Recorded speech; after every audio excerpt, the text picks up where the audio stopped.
masuk syurga tanpa hisab. Ya, ada 7 golongan manusia masuk syurga tanpa hisab. Salah satu daripadanya ialah orang-orang yang sangat sabar. Ya, jadi berkahwin ni berlatih untuk sabar. Kerana isteri, kerana suami bukan serupa dengan minat kita, bukan serupa dengan apa yang kita setuju. Kadang-kadang mereka melakukan perkara yang kita tak setuju. Kadang-kadang dia melakukan perkara yang kita marah, kita benci. Maka ketika itu kita sabarlah dengan perangai kerana isteri dan juga kerana suami itu.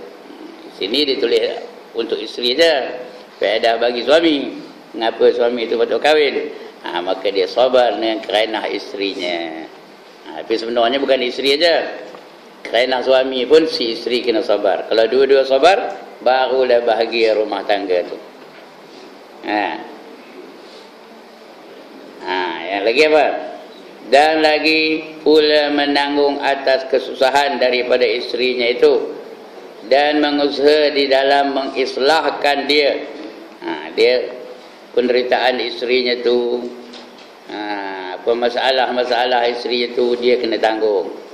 Kemudian dalam dia berusaha untuk mengislahkan dia. Apa tu mengislahkan dia? Membaikkan dia, mereformasikan dia. Itu islah. Dan menunjukkan dia kepada jalan agama Allah. Kalau dulu kahwin isteri tak bertudung, dah kahwin, dia bimbing isteri itu supaya bertudung. Kalau dulu isteri itu tak semayang, apa buat? Dia bimbing isteri itu supaya semayang. Dan begitulah juga untuk melakukan perkara-perkara yang dikehendaki oleh Islam, supaya isteri itu taat kepada Islam. Jangan betulkan TV anda.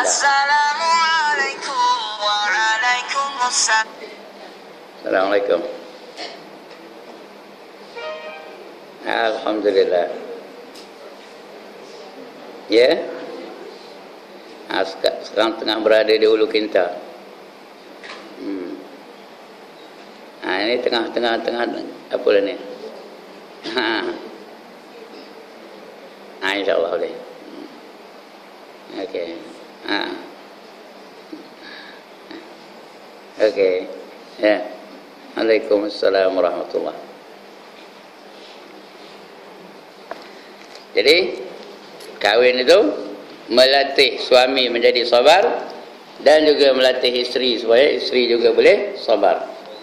Kadang-kadang suami pula mengerjakan perkara yang tidak sesuai dengan syariat. Jadi isteri kena sabarlah, berilah nasihat dengan cara yang terbaik. Kalau boleh, kalau dia tak boleh bagi nasihat, suruhlah orang lain memberikan nasihat. Ustaz ramai ni, suruh salah seorang ustaz, tolong nasihatkan suami saya tu, supaya semayang berjemaah. Umpamanya lah, kalau dia tak ada berjemaah, dia mana tahulah macam mana untuk menasihatkan suami itu supaya patuh kepada Allah Subhanahu wa taala. Itu melatih tu.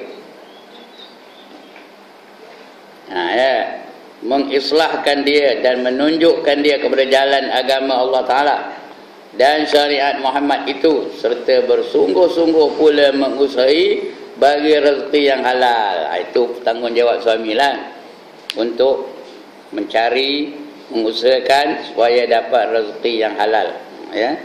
Talabul halal fardhatun ala kulli muslim. Menuntut yang halal itu adalah wajib bagi setiap orang lelaki yang beriman, wal muslimah, dan juga dengan perempuan yang beriman. Jadi kita hendak rezeki biar halal. Kalau rezeki yang haram tu bahaya. Kerana satu titik darah, satu titik daging atau satu gumpal daging tumbuh dari makanan yang haram, apa yang layak baginya? Neraka lah yang layak baginya. Kullu lahmin nabata min haram fannaru aula bih, kata Nabi. Tiap-tiap daging yang tumbuh dari makanan yang haram, maka neraka lah yang layak baginya. Ini bukan senang ni ya. Kadang-kadang orang offer kita rasuah, orang offer kita benda-benda yang tak tentu halal haramnya. Kita makan pun benda tak tentu halal haramnya. Itu tanggungjawab suami lah. untuk menentukan bahawa rezeki yang dimakan olehnya dan juga oleh isteri dan anak-anaknya adalah halal. Itu belajar mencari rezeki yang halal. Kerana memberi belanja akan dia dan mentarbiahkan segala anaknya. Nak bagi belanja tu suami punya kerja. Nak begitu juga mentarbiah anak-anak adalah kerja suami tu. Maka sekaliannya itu, iaitu amal yang amat besar pahalanya. Rasul suruh dah, umur 7 tahun anak tu apa buat? Suruh semayang. Jangan dipukul dulu, suruh dulu. Dipuji dia kalau dia semayang. Tunjukkan kedukecitaan kalau dia tak semayang. Umur dah 7 tahun tu. Kalau dah 10 tahun tak semayang juga, apa buat? Apa buat? Rotan ti. Pergi lari kata lemah, rotan tu salah kata lemah.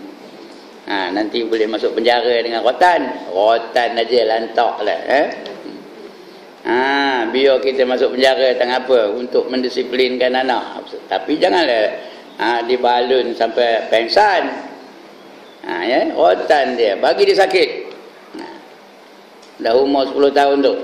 Muru auladakum bis-shalah wa hum abna'u sab'a sinin, kata Nabi.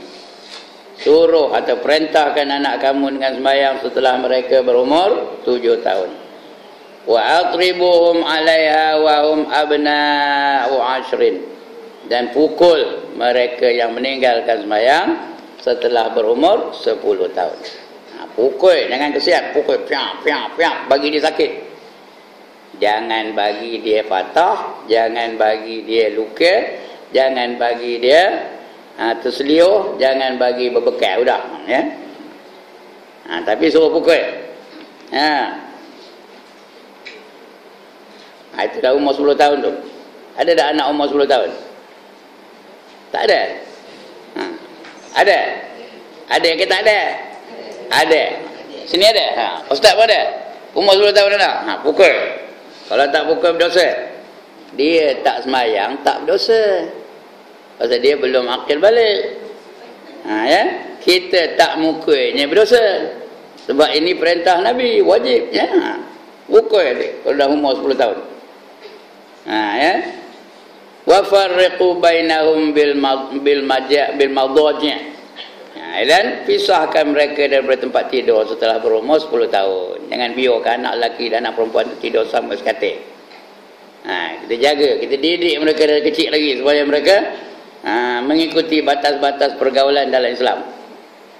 Itu kerja bapak tu. Dan kerja sama mak, kedua-dua tu nak sabar dengan anak-anak. Kerana anak-anak macam-macam kerenah ni. Ada seorang sahabat saya dah meninggal dunia dah. Dia bawa anaknya pergi sekolah. Naik motor tu. Anak dia 6 dah tu. Udah masuk dalam kawasan sekolah tu. Dah masuk dalam pagar. Lepas tu dia teringat. Dia nanya anak, kamu dah semayang ke belum pagi ni, kata. Subuh tadi semayang ni dah? Apa kata anak? Belum abah, katanya. Nangis jauh, belum abah. Dia kona balik. Balik ke rumah. Semayang kamu, abah nak tengok, katanya. Budak tu pun semayang lah. Punya lah menjijin-jijin ayo matanya, tahu. Semayang kena paksa. Punya lah laju, lantak ni tak apa. Lepas itu tak berani dia meninggalkan semayang. Akhirnya anak itu sekarang ni dah besar, dah kahwin, dah beranak-anak. Tak dah pernah meninggalkan semayang lagi. Kerana hasil didikan bapaknya tu. Salah seorang anaknya dah jadi hafaz, dah jadi ustazah. 2 orang, seorang anaknya ustazah, 2 orang ustaz. Lulus Mesir. Azhar Mesir dulunya. Tapi budaknya ini tadi tak adalah jadi ustaz, dia jadi orang biasalah ya. Tapi tak adalah meninggalkan sembahyang. Hasil dari didikan bapaknya yang tegas tentang sembahyang. Kalau kita tegas, anak-anak kita tak berani nak ponteng sembahyang. Saya tidaklah mengatakan anak-anak saya tu baik benar, tapi dia tak beranilah ninggalkan sembahyang di depan saya. Depan saya tak berani. Walaupun dah tua anak saya tu, dekat 50 ada, 40 lebih dah. Tak berani depan saya nak ninggalkan sembahyang. Belakang saya entahlah mana saya tahu kan. Ya. Jadi kita ni pun begitu juga. Lantaklah anak tu pangkat apa pun. Ya, OCPD ke, DO ke, lantaklah. Bapaknya, maknya takkan takut dengan anak. Siapa takut dengan anak katakan? Dah bertakut dengan anak. Lantaklah pangkat besar macam mana pun. Menteri pun. Kalau dia tak sembahyang, tegur. Dia maknya. Kita bapaknya. Apa gaduh kan? Itu. Sebab itu wajib kita. Ini takutkan anak. Pasal apa takut? Udah besar baru nyuruh. Bukan umur 7 tahun. Bukan umur 10 tahun. Udah 28 tahun baru. Mat, semayang mat. Udah dijegel. Udah takut maknya. Pasal udah apa? Udah tagun baru nyuruh. Tahu ke tagun? Kau tak tahu dia main tagun. Udah tinggi besar. Udah gemuk. Baru nak nyuruh. Cuba dari kecil. Lantaknya lah. Itu cara.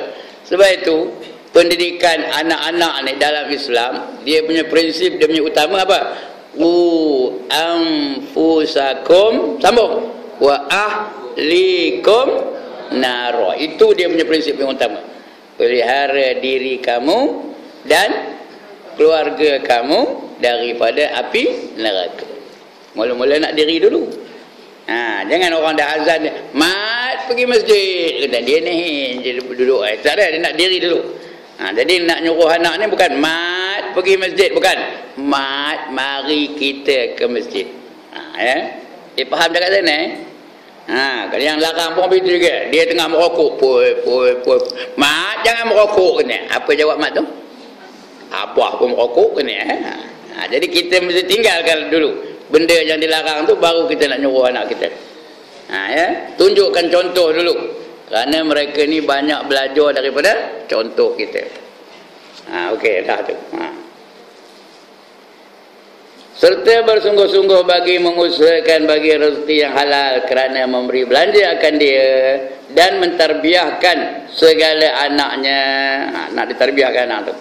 Maka segalanya itu iaitu amal yang amat besar pahalanya, kerana adalah pekerjaan yang demikian itu riayah dan wilayah. Riayah dan wilayah, artinya apa? Dia riayah itu artinya pertolongan. Riayah dan wilayah itu kawasan. Wilayah itu dia punya apa? Dia punya kawasan pentadbiran dia, tahu ya? Maka adalah kelebihan keduanya itu amat banyak lagi besar. Sabda Nabi sallallahu alaihi wasallam, bila sebut nama Nabi itu apa jawab? Sallallahu alaihi wasallam. Kalau tak ada sebut sallallahu alaihi wasallam, orang itu dianggap apa? Kedekut. Ramai ada yang kedekut tadi.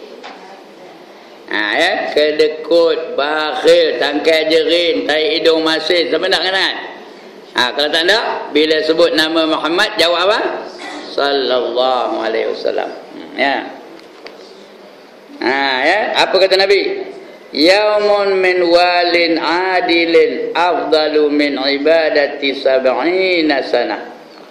Artinya sehari daripada wali yang adil. Wali itu apa? Penjaga yang adil. Mak bapaknya, pak saudaranya, abangnya, katakanlah dia jadi wali, penjaganya. Sehari daripada wali adil, yakni orang yang mempunyai perintah yang adil itu, terlebih afdal daripada berbuat ibadat 70 tahun. Satu hari dia tu kalau dia adil melatih apa nama yang dijaganya, anaknya ke, pekerjanya ke, apa-apalah yang dia jaga. Satu hari bagi dia tu, kalau dia adil, maka lebih baik daripada 7 hari, 70, daripada 70 tahun ibadah yang lain. Lebih baik daripada 70 tahun ibadah orang yang lain, orang yang tak adil tu. Begitu juga orang yang adil ni, pemimpin yang adil tu menjadi orang yang pertama nanti yang akan dapat naungan aras, di mana tidak ada naungan melainkan naungannya. Bila sebut pemimpin yang adil tu, jangan pandang Najib aja. Bukan dia seorang pemimpin. Kita ada pemimpin tak? Pemimpin belaka. Saya pemimpin. Sekurang-kurangnya saya memimpin mata saya. saya memimpin kaki saya memimpin tangan saya ada isteri, memimpin isteri pula, saya ada anak-anak, memimpin anak-anak pula tu. Ya, saya ngajar sana, murid-murid pun pimpinan saya juga tu. Kita mesti menjadikan diri kita sebagai contoh yang terbaik untuk diikuti oleh mereka. Kalau adil, itulah orang yang pertama yang dapat naungan arasy. Kalau tak adil, siap. Nanti dia juga orang yang pertama yang dia masukkan ke dalam neraka. Sebab itu bukan senang tuan-tuan dan puan nak jadi nak jadi ustaz ni, nak jadi tenaga mengajar ni, ustaz-ustaz ni senang kan? Bahaya kerana mereka tu jadi cermin, ditengok dia orang. Kalau jumpa lah sekali Ustaz Nasir pakai seluar pendek macam. Macam. Apa dia jadi alasan lah.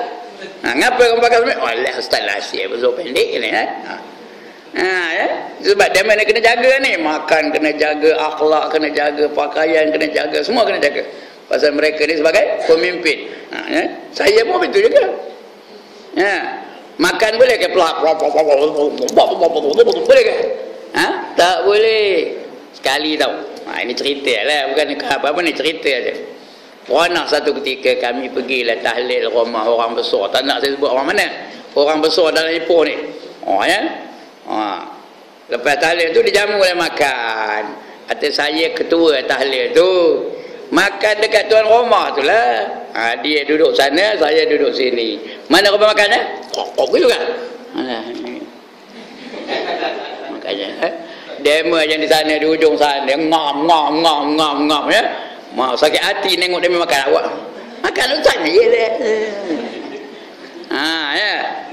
Kena jaga standard. Padahal peringin benar macam-macam apanya, lauknya berkopak-kopak. Kena jaga standard. Jangan tunjukkan contoh yang tak baik. Begitu. Jadi penjaga ni. Tapi kalau dia betul-betul adil, maka dialah yang pertama nanti akan dapat naungan arasy. Bukan senang tu. Akhlak kena jaga, pakaian kena jaga ya. Percakapan kena jaga, pergaulan kena jaga. Everything you must be prepared. Kena jaga betul-betul. Okey. Maka adalah segala orang yang menanggung kesusahan ahlinya, dan anak itu menepati, bukan menempati, itu menepati akan kesusahan di dalam pergi perang sabilillah. Artinya kita menanggung anak kita tu, mendidik anak kita tu, mentarbiah anak kita tu, seolah-olah kita pergi berperang fi sabilillah. Yakni pahala yang menanggung kesusahan ahli itu seperti menepati pahala kesusahan pergi perang sabilillah. Perempuan ngaji ni macam perang fi sabilillah lah. Suami perempuan yang membenarkan perempuan datang mengaji tu dapat tak pahalanya? Dapat juga, tahu.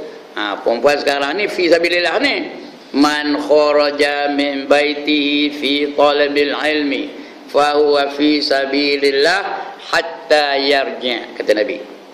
Barang siapa keluar dari rumahnya dengan tujuan untuk menuntut ilmu, maka dia sentiasa di jalan Allah sehinggalah dia kembali kepada rumahnya. Sampai dia balik, dia kira jalan Allah lah. Kalau mati lah kejap ni, salah seorang, kalau mati kejap ni, belum dan balik belum dan sampai ke rumah tiba-tiba dia mati, macam mati syahid, terus masuk syurga. Ndak ke tak ndak? Sekali lagi, ndak ke tak ndak? Siapa ndak mati kejap ni angkat tangan. Udah tak ndak pula.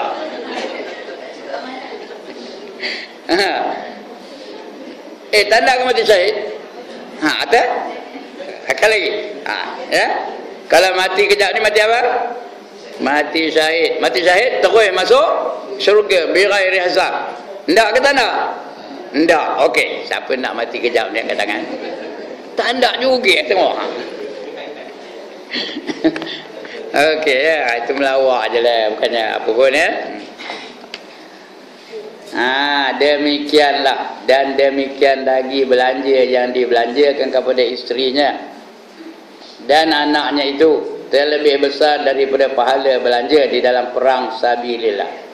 Dia belanja untuk isteri, belanja untuk anak-anak, lebih besar pahalanya daripada belanja perang fi sabilillah. Belanja jalan Allah ni berapa Allah bagi ganjaran? Berapa peratus Allah bagi ganjaran? Ya. Kejap ni. Bagi RM1 dalam tu, Allah balas balik berapa? Berapa? RM700 tau. Siapa masuk RM1 dalam ni, Allah balas balik RM700. Banyak ke sikit ganjarannya? Banyak, 700 kali ganda. Mana ada dividen 700%? ASN berapa dividennya? Mana saya tahu, saya tak ada masuk ASN. ASB berapa dividennya? Tabung haji berapa dividennya? Berapa? 8%. Ini 700%. Nampak? Tu paling common tu. Bagi mereka yang menafkahkan harta mereka di jalan Allah.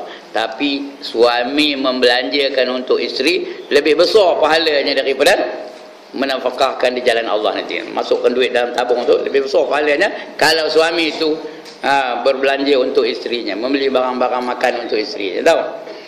Yang itu pun besar pahala 700 kali ganda. Itu paling common tu kata Allah. Masalul ladzina yunfiquna amwalahum fi sabilillah kamasali habbatin ambatat sab'a sanabila fi kulli sumbulatin mi'atu habbah wallahu yudha'ifu liman yasha. Itulah selemah-lemah balasan dari Allah ya bagi sesiapa yang dikehendaki olehnya.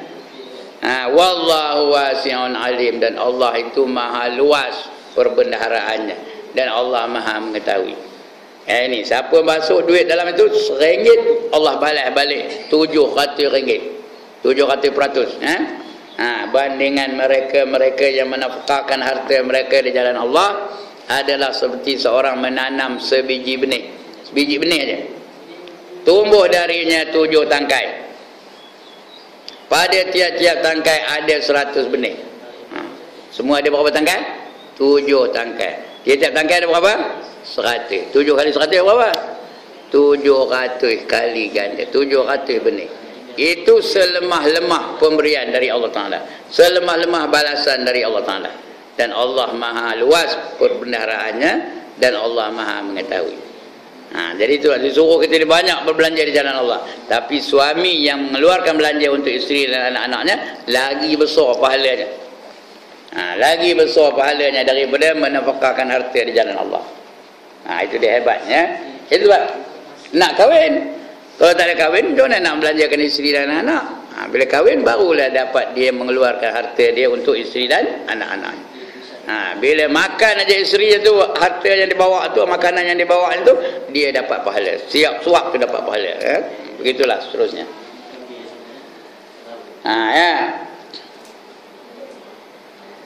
Dinar yang engkau belanjakan akan dia di dalam perang sabilillah, dan dinar yang engkau belanjakan akan dia di dalam memerdekakan saya, dan dinar yang engkau sedekahkan dengan dia atas orang yang miskin, dan dinar yang engkau belanjakan akan dia atas ahlimu, maka yang terlebih besar pahalanya itu iaitu dinar yang engkau belanjakan akan dia atas ahlimu.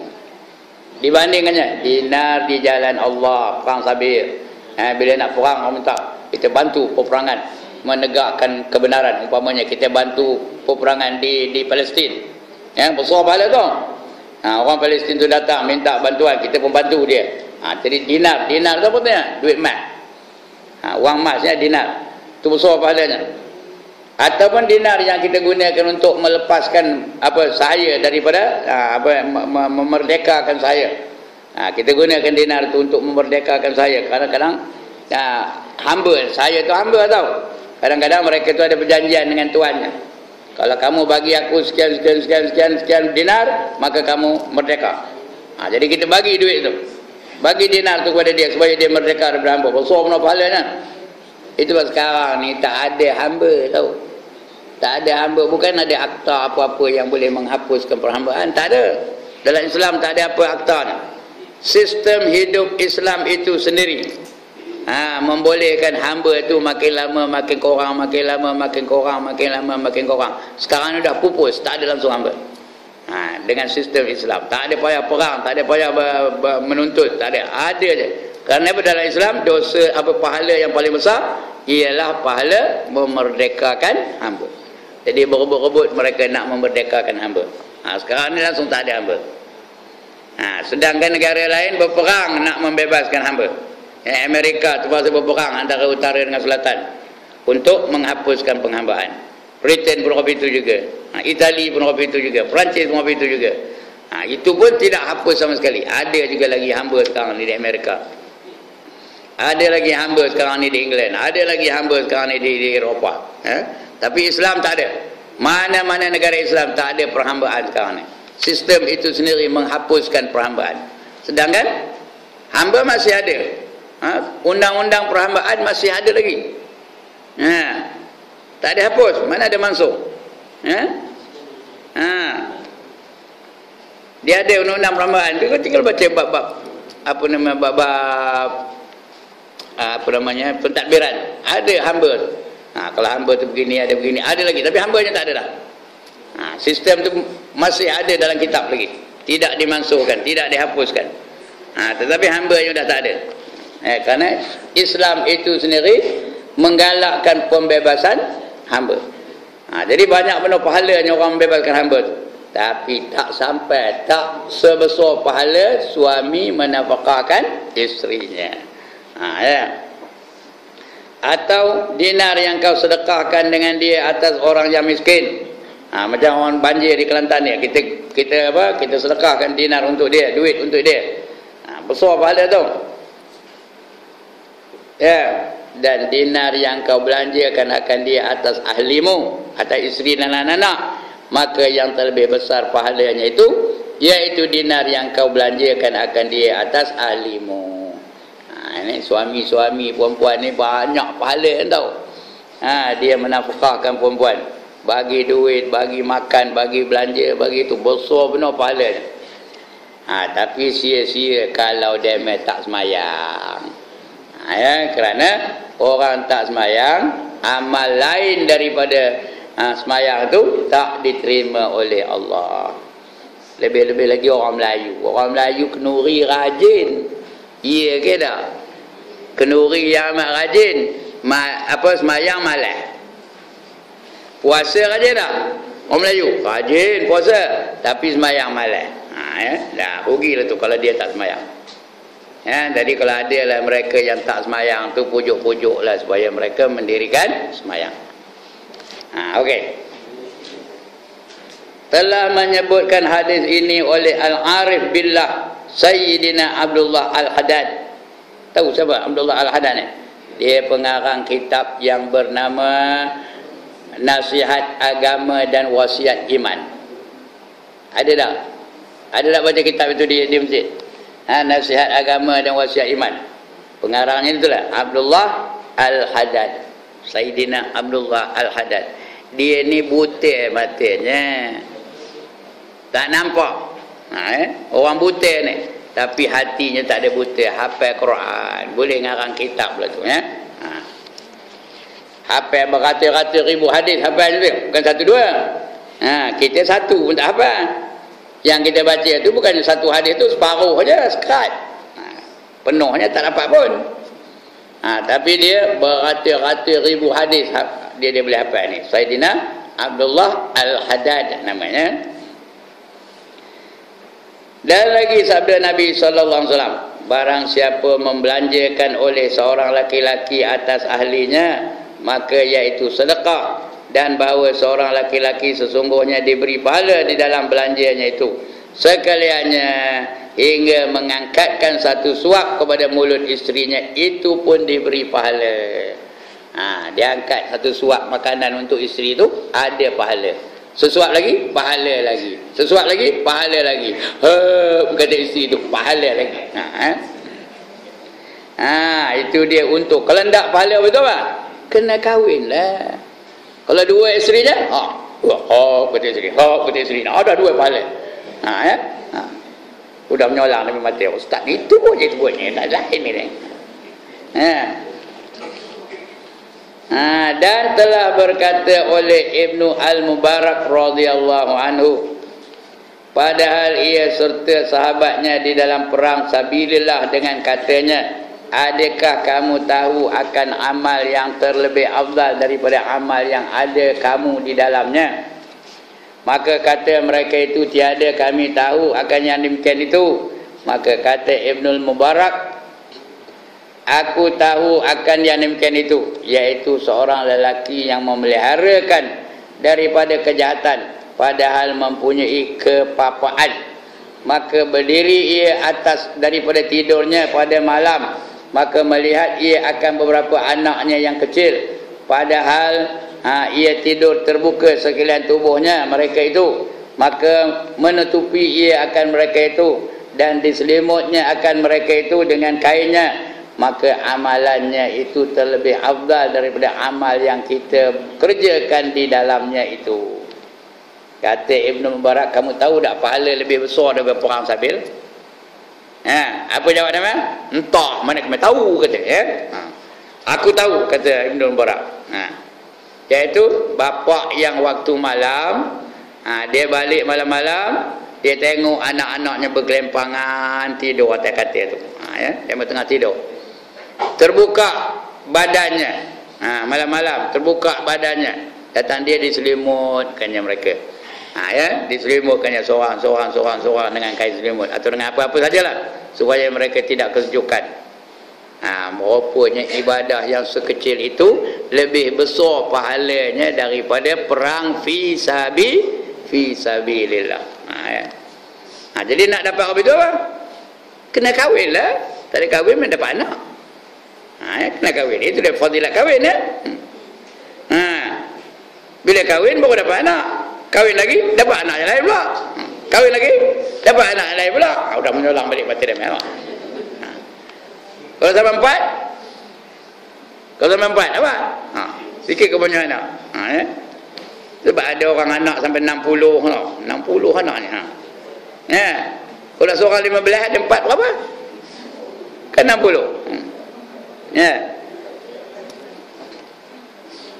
Bila banyak anak, Rasulullah bangga. Apa kata Nabi? Aku bangga dengan ramai umatku di akhirat nanti. Bangga Nabi itu kalau ramai umatnya di akhirat nanti. Jadi tak ramai, benar lah.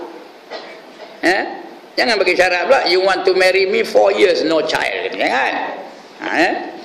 Lagi banyak anak lagi berkat hidupnya. Tapi tak, bukan tak ramai aja.